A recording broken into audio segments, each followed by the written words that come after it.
Ang mundong hindi likha ng tao, kung saan lahat ng gawain ay tuturing ng perfecto. Ganito pala maganda ang buhay.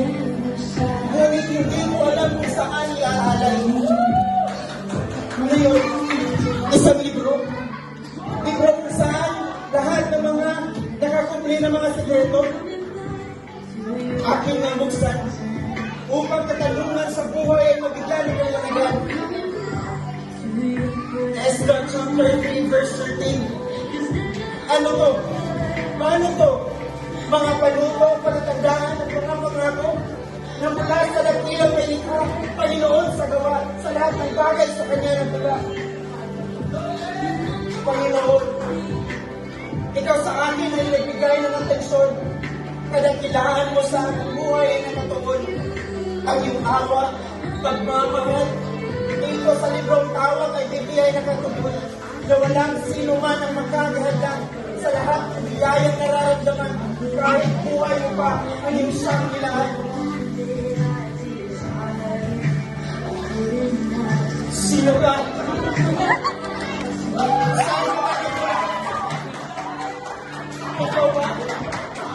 Ikaw ba ay isang taksil na sa plano ng Diyos, ikaw ang sumisila? Anong gusto mo? Nakapit? Sirain? Patayin ang plano at relasyon ng Diyos na meron ito? Ano pa ang plano mo? Dalhin ang mga tao sa impyerno? Sa lawan ng apoy na kung saan hindi para sa tao, kundi para sa lahat ng demonyo. Ito ba ang buhay sa mundo? Buhay na ikaw'y malaya sa pamumuhay na naaayon sa iyong gusto? Kapahamakan? Kasiyahan? Kasaganan? Kaliliman na siyang lumabalot sa mundo na sa libutan. Ayaw ko. Pero bakit dinadala ako sa sarili ko? Bisyo, relasyon, mga bagay na sa akin ay sumisira. Tumukulang at nagbibigay sa akin ng pusa. Ano to? Ako ba'y nakakulong? Sa kasalanan na sa akin ay bumubulong? Hindi ako sapat. Hindi ako karapat-dapat. Wala kang silbi. Wala kang magagawa. Ikaw ang boses na sa akin ay sumusumbat, na nagiging dahilan kung bakit ako maghina at mawala sa landas na naayon sa plano ng Diyos na nasa itaas. Ezra chapter 3 verse 13. Panginoon, Panginoon, sigaw at patuloy na sinisigaw hanggang ngayon.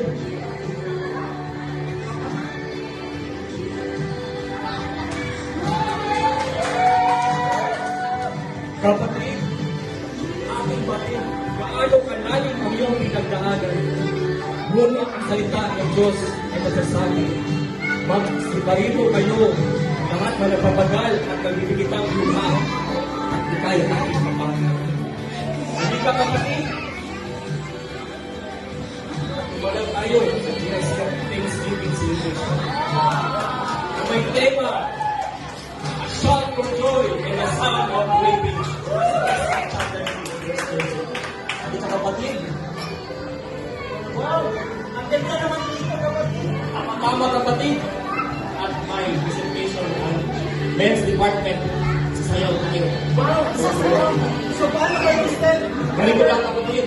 Step, go, 4, 5, 6, 7, 8. Okay?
Kristo.